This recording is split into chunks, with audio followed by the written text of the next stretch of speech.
The snow had come early that year, dragging its pale breath down from the bitterroots and suffocating what little life still clung to the prairie. Rafe Harlan sat alone in the gloom of his cabin, the fire spitting softly behind the iron grate, his rifle leaning against the stone hearth. Outside, the wind howled low, not a scream but a warning. Winter was no season for the weak. He'd buried his last hired hand in October, a boy too green for real work, torn apart by a bull in the south pasture. Since then, Rafe hadn't spoken more than a dozen words aloud, just grunts and commands thrown to the wind and the horses and the mutt that skulked near the chicken coop. He liked it better that way. Quiet, controlled, no obligations. He built the ranch after the war, up in the high plains where few would follow, on land no one wanted. Every board, every nail was soaked in sweat and solitude. Folks in town called him Ghost Rafe, said he lived like a man half wild. Maybe they were right, but solitude kept the past from clawing up out the dirt. That night, near midnight, something rattled against the barn door, not wind, not the usual groan of old timber straining under frost. It was sharper, lighter, like a knock, 3 quick thuds, then silence. Rafe stood from the chair and took his rifle. He stepped into the cold, boots crunching through the crust of snow. The moon was drowned behind clouds, but he didn't need light to navigate his own land. He moved toward the barn with the slow certainty of someone ready to kill or save, depending on what waited there.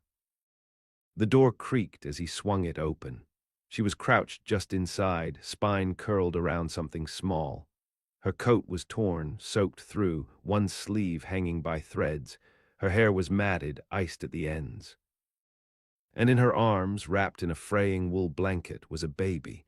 The child didn't cry. It was too cold for crying.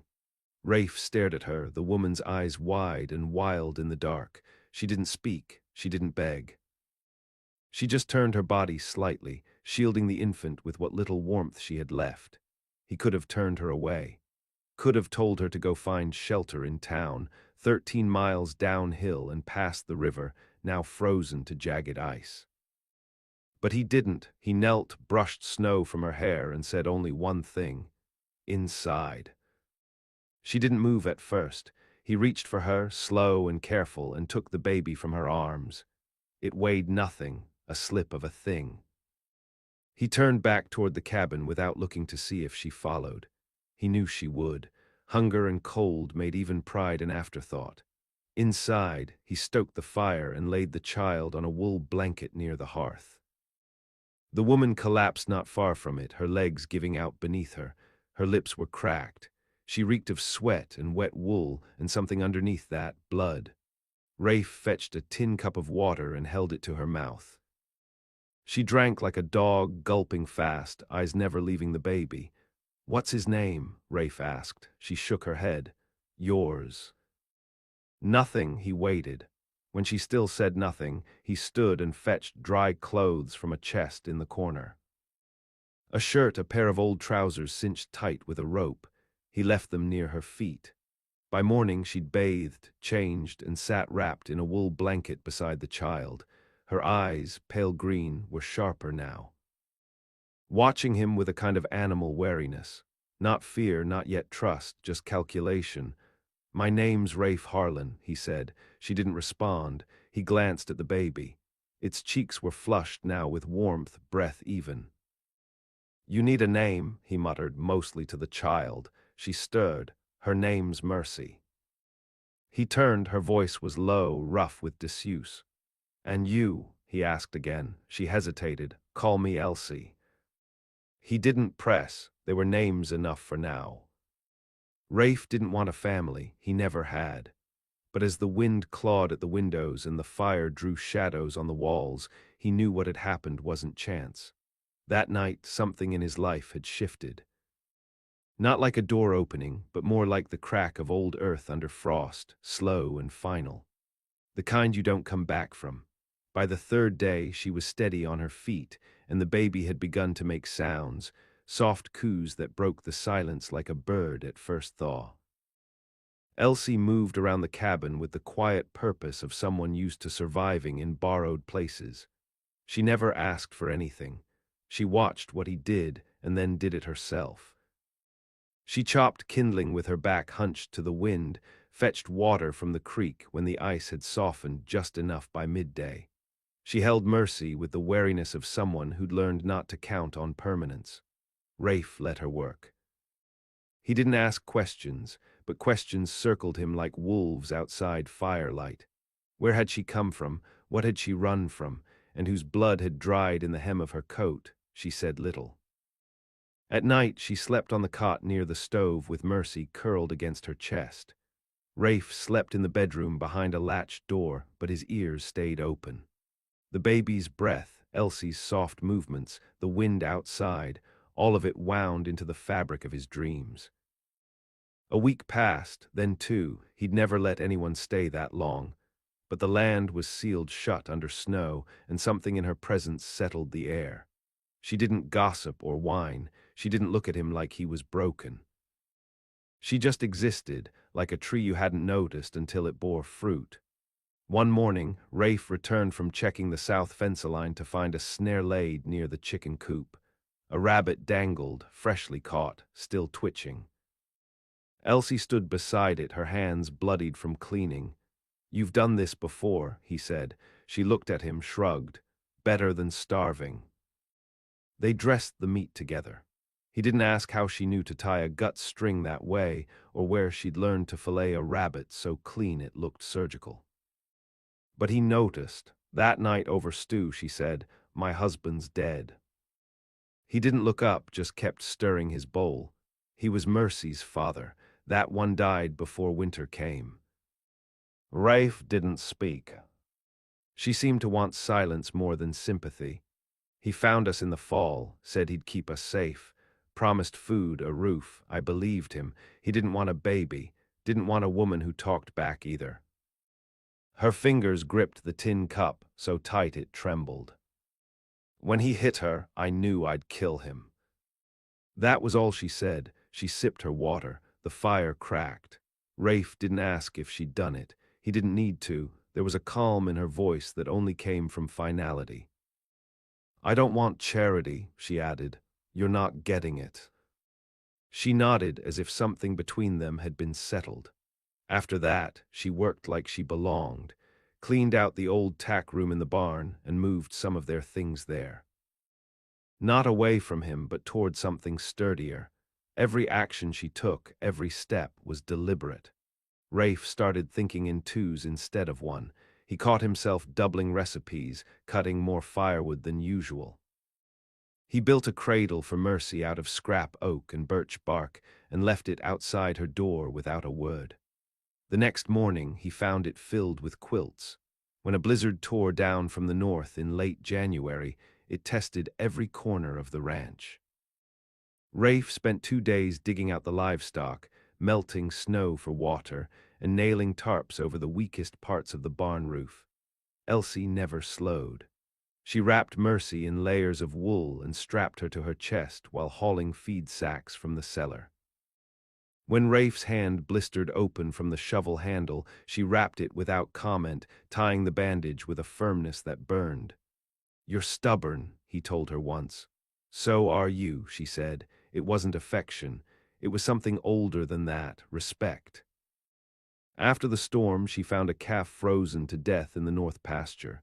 She buried it herself, hacking through the permafrost with a spade. When he offered to help, she shook her head. "She didn't survive," she said. "But she deserved more than to be forgotten." And that's when it shifted, not with a kiss, not with a confession, but with a glance brief, loaded, and held too long for strangers. That night, Rafe couldn't sleep. He sat by the fire, the rifle across his knees, and wondered what it meant to want something again. By spring, the snow began to rot in the fields. Mud slicked the trails, and birds returned with songs too sweet for such a place. But it wasn't the land that had changed. It was him and her, and the quiet way the baby looked at both of them like it had never known the world could be cruel. By April, the thaw had reached the river. Ice cracked and floated downstream in jagged slabs, taking winter's remnants with it. The valley turned soft and wet, the hills bleeding green in patches where the sun lingered longest. The soil loosened. The breath of the land returned. Rafe hadn't ridden into town since the first frost, but when he saddled the mare that morning, Elsie didn't ask where he was going. She just handed him a list written in a clean, sharp script. He read it over once, then tucked it into his coat. "You think I'm made of coin. I think you're the kind of man who hates having his porch smell like diapers." He smirked without smiling. It was the most honest exchange they'd had yet. The ride into town was long and wet, the trails muddy and half-washed out. When he reached the mercantile, folks stared like he'd come back from the dead. He walked in, bought everything on the list, then added 2 more bolts of fabric and a tin of peppermint candies. The storekeep raised a brow, but Rafe just handed him the coins and packed his saddlebag. On the way out, he ran into Eli Trammell, a rancher 2 ridges over. Eli looked older than last fall, his face collapsed inward like a dried apple.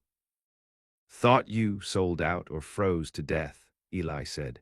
"You hold up alone all winter." Rafe said nothing. Eli scratched his beard. "Saw smoke out your way. Heard a woman was seen near the canyon pass late fall. Might be bounty on her. Preacher's boy said she slit a man's throat down in Larkspur." Rafe looked at him, eyes flat. "You talk like that to every man who buys diapers." Eli blinked, then stepped aside. The ride back felt heavier. Wind rolled low through the pines, and the scent of thawed earth clung to everything. When Rafe reached the cabin, Elsie stood outside with a washtub, her sleeves rolled and face sunburned. She glanced at the saddlebag, then back at him. "You got everything. Even the peppermint." She gave a short nod, almost a smile. That night, as Mercy slept and the wind stirred the pines like ghosts shifting in their graves, Rafe finally asked, "Someone's looking for you." Elsie didn't turn. She stared into the fire, her shadow long on the wall. "I killed a man in Larkspur. Wasn't the first who tried to take her from me, but he was the first who bled loud enough for people to notice." Rafe didn't flinch. "I didn't run because I was guilty," she added.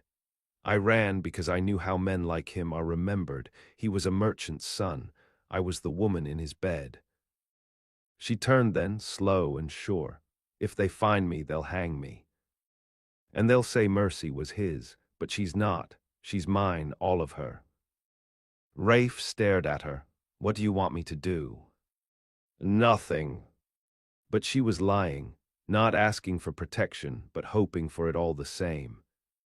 The next morning, he rode the ridge and scouted the south trail. He placed fresh traps along the creek and set wire alarms across the path leading to the canyon. He didn't say a word to her about it. In May, the baby took her first step in the grass just outside the barn.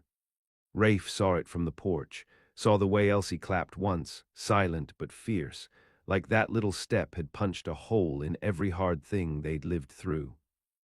That night, Rafe brought out an old music box from the attic. It hadn't worked in years, but he set it on the table and wound it anyway. It groaned once, then sang. Elsie looked at him and for the first time let something real slip through the armor. "I didn't think I'd live this long," she said. "Then live longer," he replied, and he meant it. They didn't touch, they didn't kiss. But they sat closer than they ever had.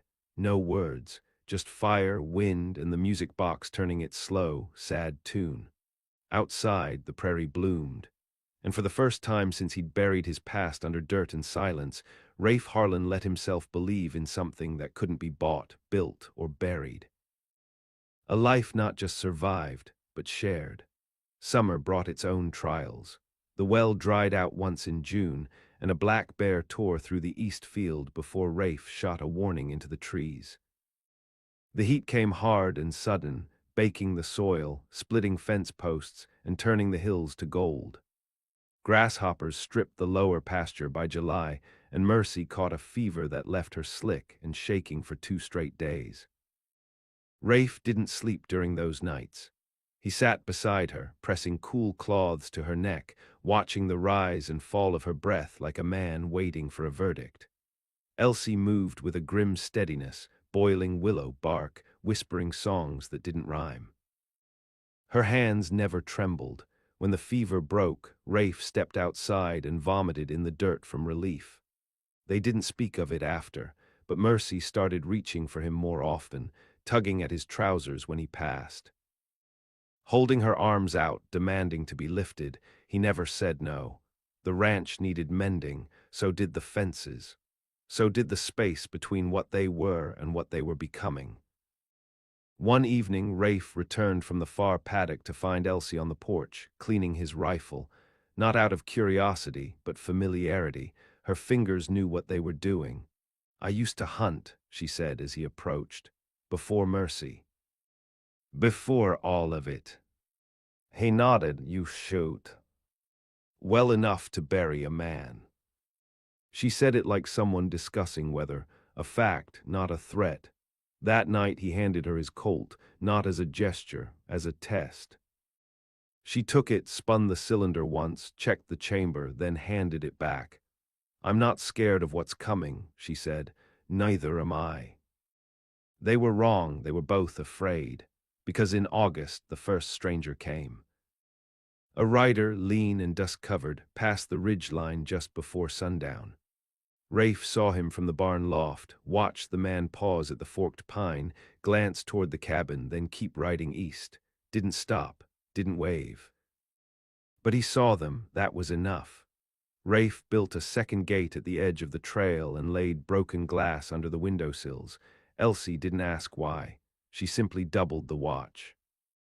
Mercy learned to say horse and fire and papa. That last one hit Rafe like a bullet, clean through the chest. He didn't correct her. Some nights he found Elsie awake, staring at the rafters. She never startled when he approached, just moved over enough to let him sit near. "I don't dream like I used to," she said once. "Before, I dreamed about escape. Now it's always Mercy drowning, or the door opening." Always the door. Rafe didn't offer comfort, just took her hand, held it until the fire died. Then came the letter, tacked to the outer gate one morning, sealed in wax, no name. Rafe opened it with his knife. It was short. 8 words in neat script. "We know what she did. She's not safe." No signature, no demand, just certainty. He didn't show Elsie that day. Didn't want her to tighten again, to disappear into that place she went before a fight. He buried the letter in the ashes and spent the next week reinforcing the barn, checking the traps, counting the rounds in his lockbox. And he started sleeping closer to the front door. They knew, someone knew, the past was moving again. And it would find them. But Rafe wasn't the same man who once let pain rot him from the inside out. He wasn't just a rancher, or a loner, or a ghost of war. He was something harder now, something worth fearing.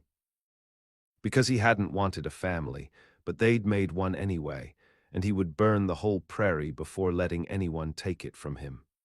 The first shot came 3 days later, just before dawn. It struck the edge of the barn, wood splintering with a dry crack. Rafe was already up, already dressed, already armed. Instinct, or maybe something deeper, a kind of second sight honed by too many mornings where death rode in with the mist.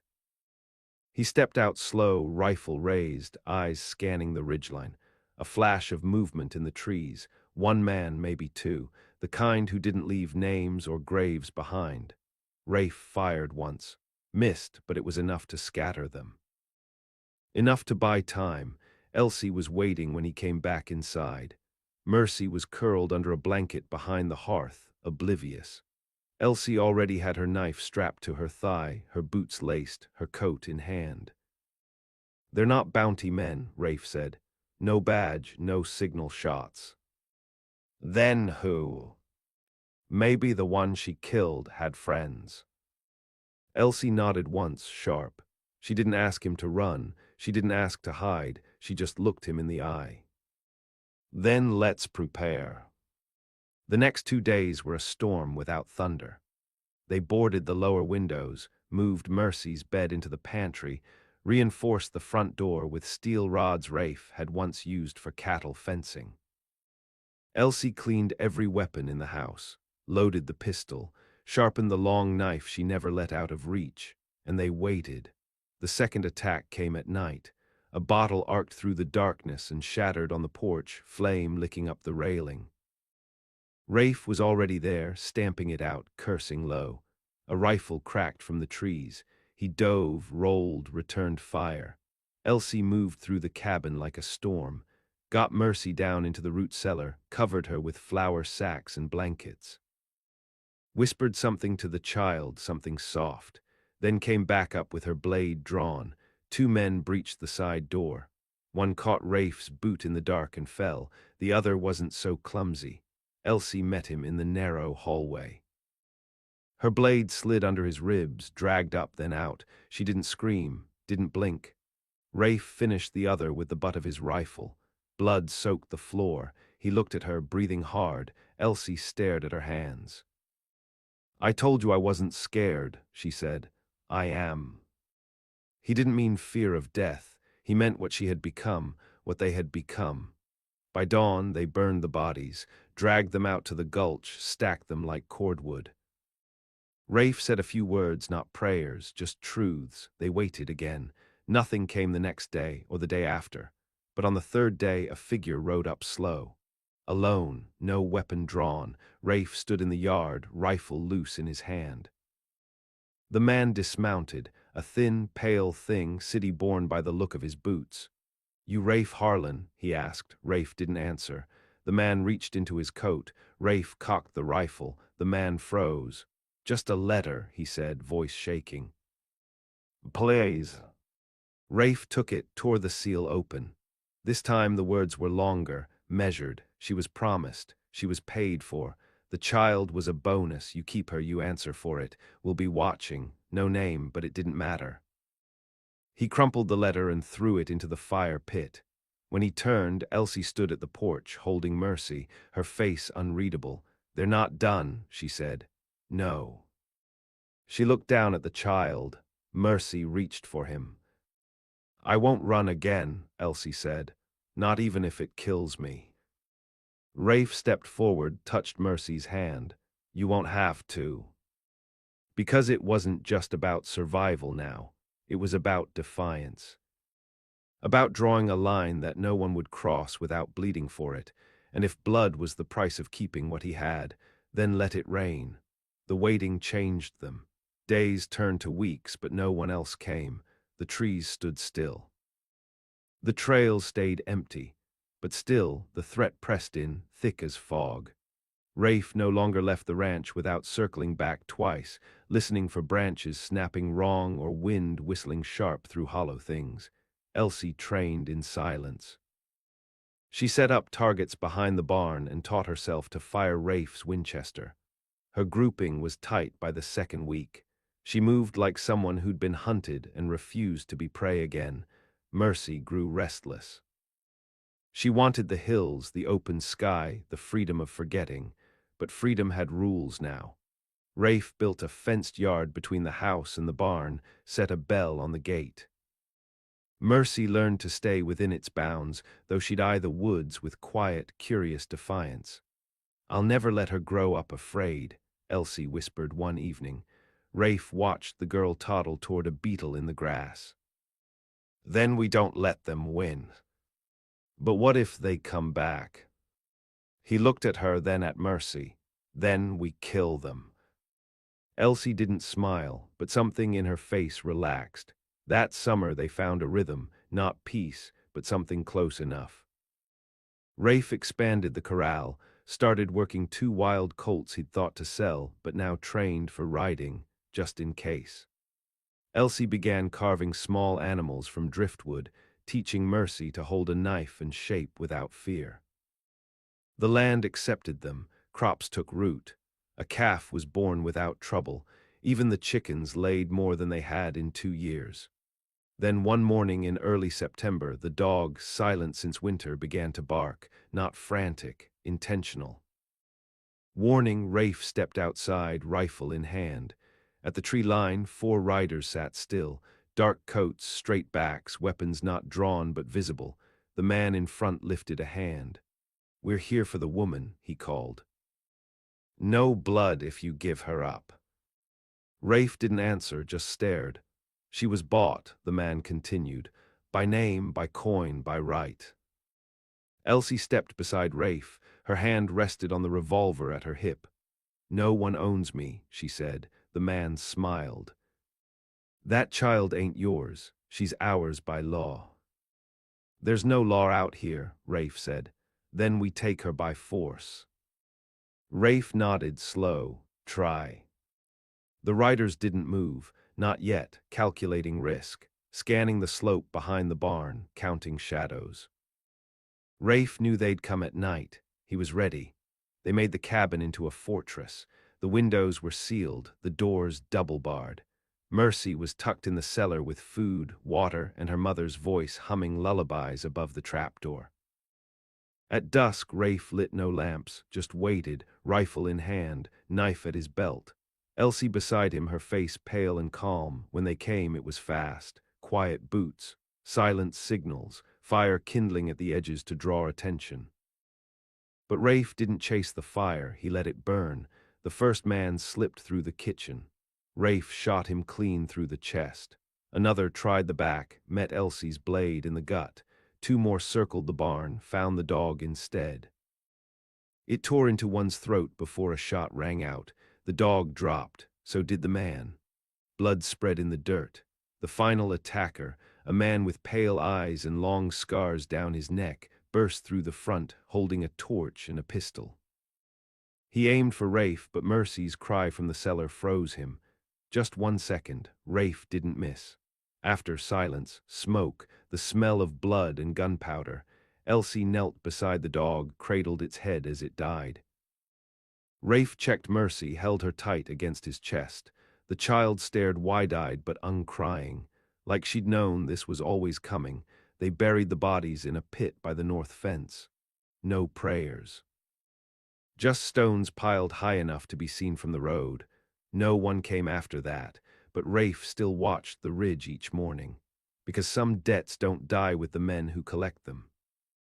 And some families are forged not in blood, but in the fire it takes to protect them. Fall came slow, as if the land itself were reluctant to let go of heat. The trees turned gold 1 branch at a time. Frost kissed the grass some mornings, but melted by noon. The air shifted, quieter now, heavier, like the ground remembered what had soaked into it. Rafe stood each morning with a rifle across his back and eyes on the hills, but no one came. No more riders, no more letters. The only tracks now were elk and deer, foxes slipping between trees, the kind of wild that belonged here. Inside, the house was changed. Not cleaner, not softer, just lived in. Elsie's carvings lined the mantel. Mercy's footprints stained the hallway floor. Rafe's tools no longer sat in corners untouched, but beside hers, beside new things built together, cradles, chairs, small fences to keep chickens from wandering too far. They didn't speak of the night the blood ran. They didn't speak of who those men were or who might still come. But the silence wasn't fear anymore. It was understanding. One evening, Rafe returned from the ridge with a bundle of dry pine and found Mercy walking the porch rail, arms out, balancing with the steadiness of a girl born to wind and risk. Elsie stood close, arms folded, watching with a half-smile that dared the world to try again. "She's fearless," Rafe said. "She's free." They sat together after supper, the 3 of them, watching the sky change. Elsie leaned against his shoulder. Mercy slept in her lap, one hand curled around Rafe's thumb. "I never asked what you were before all this," she said. He shook his head. "Doesn't matter now. You ever want any of this? A home? A child?" "No." She looked at him, eyes like the valley at dusk, shadowed but deep. "But you kept us." "I didn't keep you," he said. You stayed. And that was the truth of it. The cabin had been a place to forget. Now it held names, stories, scars with meaning. It echoed with Mercy's laughter, with Elsie's footsteps at dawn, with the sound of something like hope, quiet, unassuming, but real. Winter would come again, and with it maybe more threats, more hunger, but they'd endured once. They'd endure again, because he hadn't wanted a family, but the world hadn't cared what he wanted. It had brought him one anyway, in the form of a woman bleeding into snow, a child too cold to cry, and the unbearable weight of realizing he'd finally found something worth defending with his life. And now that he had it, he'd never let it go.